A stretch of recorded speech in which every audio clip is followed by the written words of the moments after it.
Father Michael Donovan stood at the altar, his weathered hands trembling slightly as he raised the chalice.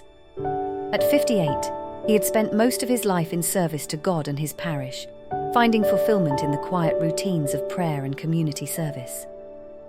But lately, a storm had been brewing in his heart, threatening to upend everything he had ever known. As he finished the communion rite, his eyes inadvertently drifted to the front pew, where she sat.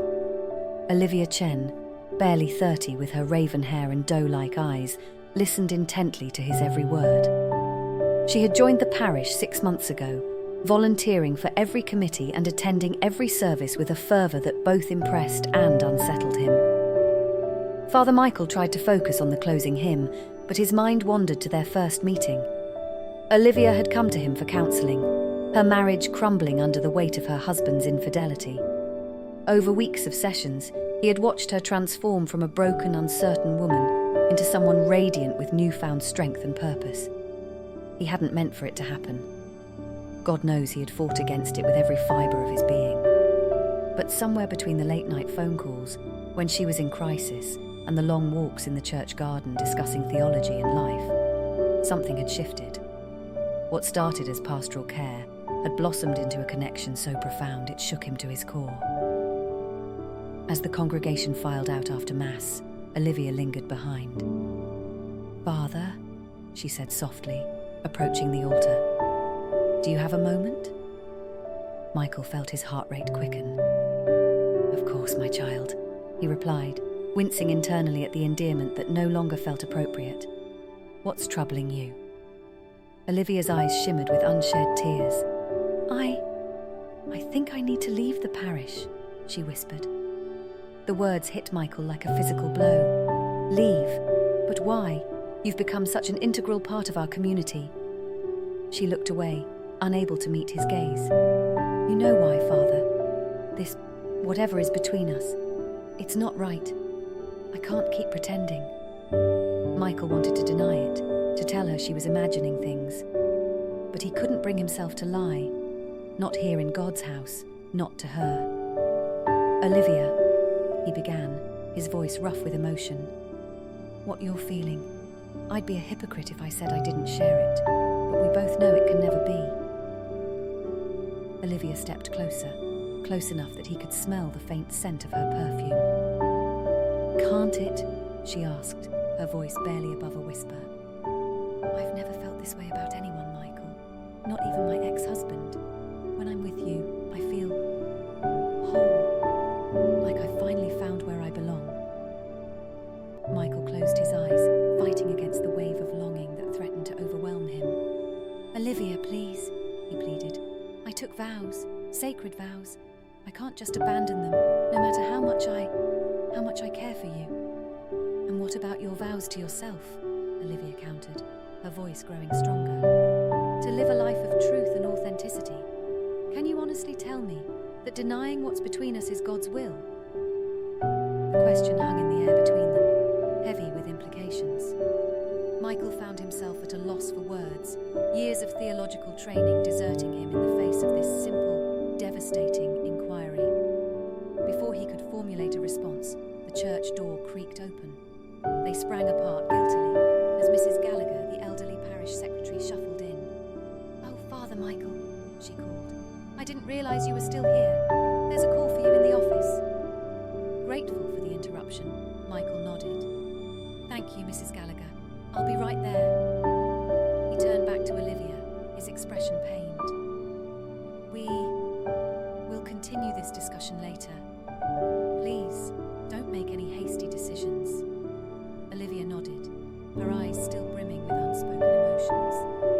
As she turned to leave, Michael felt as if a piece of his soul was walking away with her. Over the next few weeks, Michael threw himself into his parish duties with renewed vigour, as if by sheer force of will he could exorcise the thoughts of Olivia from his mind. He volunteered at the homeless shelter, organised additional Bible study groups, and spent long hours in prayer, begging for guidance. But no matter how he tried to distract himself, Olivia was always there at the edges of his consciousness. He noticed her absence at Mass, the empty spot in the front pew a silent accusation. When she did attend, she sat sat in the back, slipping out before he could speak to her after the service. The situation came to a head one stormy night in late autumn. Michael was locking up the church after a late meeting when he saw a figure huddled on the steps, soaked to the bone. His heart leapt to his throat as he recognised Olivia. "Good Lord, child," he exclaimed, hurrying to her side. "What are you doing out here in this weather? Come inside, quickly." Olivia looked up at him, her face streaked with rain and tears. "I didn't know where else to go," she said, her voice trembling. "I've been trying to stay away, to forget, but I can't. I can't do this anymore, Michael." He helped her to her feet, ushering her into the warm, dry sanctuary of the church. As he wrapped a blanket around her shoulders, Olivia suddenly clung to him, burying her face in his chest.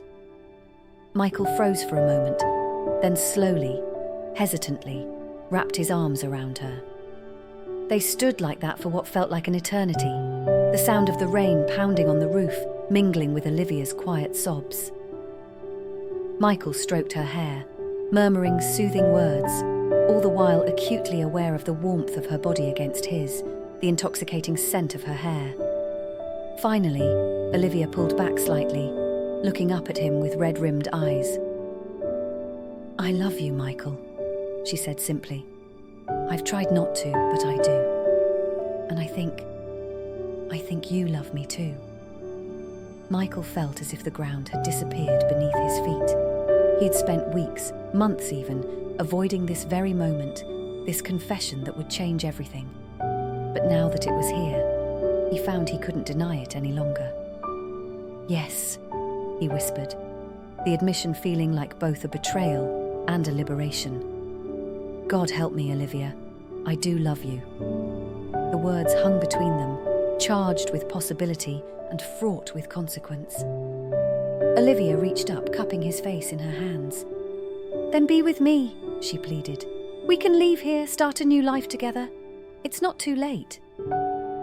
For a moment, Michael allowed himself to imagine it. A life with Olivia, free from the constraints of his vows, waking up beside her each morning, building a home, perhaps even a family. The vision was so tantalizingly close he could almost taste it. But then reality came crashing back.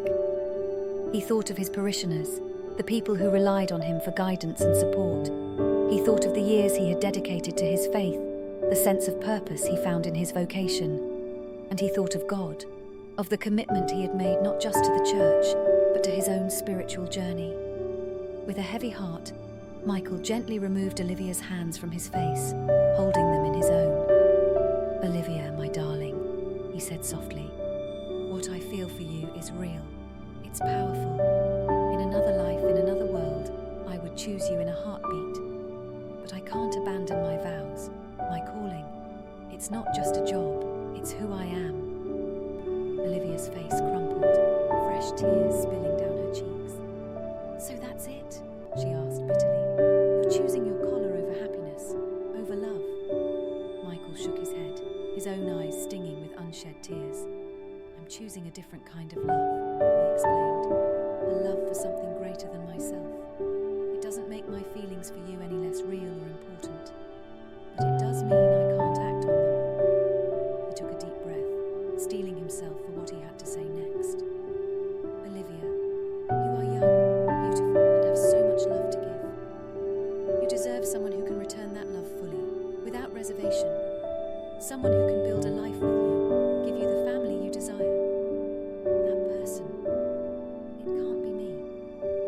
Olivia pulled away from him, wrapping her arms around herself. "And what about what I want?" she demanded. "Don't I get a say in this?" "Of course you do," Michael replied gently. "But I'm asking you to consider whether a life with me, a life of secrecy and guilt, is really what you want. You deserve so much more than that, Olivia."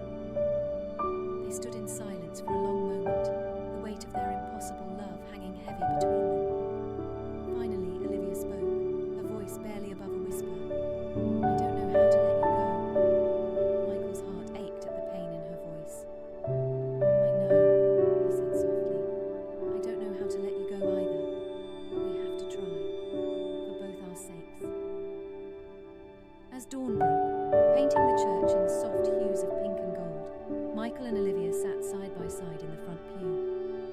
They had talked through the night, sharing their fears, their hopes, their regrets. There had been more tears, moments of anger and periods of comfortable silence. Now, as the first rays of sunlight filtered through the stained glass windows, a sense of peace settled over them. It wasn't the happily ever after either of them had dreamed of, but there was a rightness to it, a sense that they had faced their feelings honestly and made the best decision they could. What happens now? Olivia asked, her hand resting lightly on Michael's arm. He covered her hand with his own, squeezing gently. Now we heal, he said, separately but not alone. You'll always have a place here, Olivia, if you want it, and I'll always be here if you need guidance or support. But perhaps it's best if we give each other some space for a while. Olivia nodded, a sad smile playing at the corners of her mouth. I think you're right, she agreed. I need to figure out who I am outside of my failed marriage, outside of this, and you need to reconnect with your calling. They stood, facing each other in the soft morning light. Michael reached out, gently brushing a strand of hair from Olivia's face. You have brought so much light into my life, he said softly. I will always be grateful for that. Olivia leaned in, pressing a chaste kiss to his cheek. And you've given me strength I didn't know I had, she replied. Thank you, Michael, for everything. As Olivia walked down the aisle and out of the church, Michael felt a complex mixture of emotions wash over him. There was sadness, yes, and a lingering sense of what might have been, but there was also relief and a renewed sense of purpose. He turned to the altar, kneeling in prayer. Lord, he whispered, give me strength. Help me to carry this love in my heart without letting it consume me. Guide me to use it to become a better servant to you and to my flock. As he rose, Michael felt a sense of peace settle over him. The road ahead would not be easy, but he knew he had made the right choice. His love for Olivia would always be a part of him, a bittersweet reminder of the sacrifices his vocation required. But it would also serve as a wellspring of empathy and understanding, allowing him to connect more deeply with his parishioners and their struggles. Father Michael Donovan straightened his collar and walked toward the sacristy to prepare for the morning mass. He had been tested, and though the pain was still fresh, he emerged with his faith intact and his commitment to his calling stronger than ever. As he began the familiar rituals of his vocation, he sent up a silent prayer for Olivia, wishing her healing, happiness, and a love that could be returned without reservation. And in that moment, surrounded by the quiet sanctity of his church, Father Michael found that he could face the future with hope, carrying the memory of a love that, while unfulfilled, had ultimately led him to a deeper understanding of his faith and his place in the world.